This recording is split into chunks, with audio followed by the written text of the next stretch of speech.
Hi everyone, welcome back. In today's video, I'll show you how to create a dashboard in Wrike.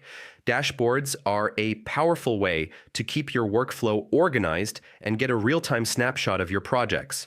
Let's get started. First, log in to your Wrike account. Once inside your workspace, look at the left-hand menu and click on More. From the drop-down, select Dashboards. Now, click on Create Dashboard. You'll have the option to customize it based on your team's needs.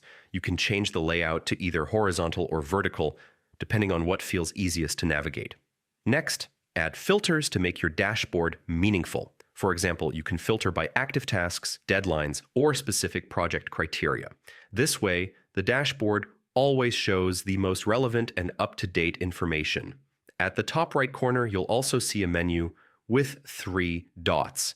Here you can rename your dashboard for clarity or even export it to share insights with your team or stakeholders. And that's it. You've just created a dashboard in Wrike. With this tool, you'll be able to monitor progress, stay on top of deadlines, and keep your team aligned.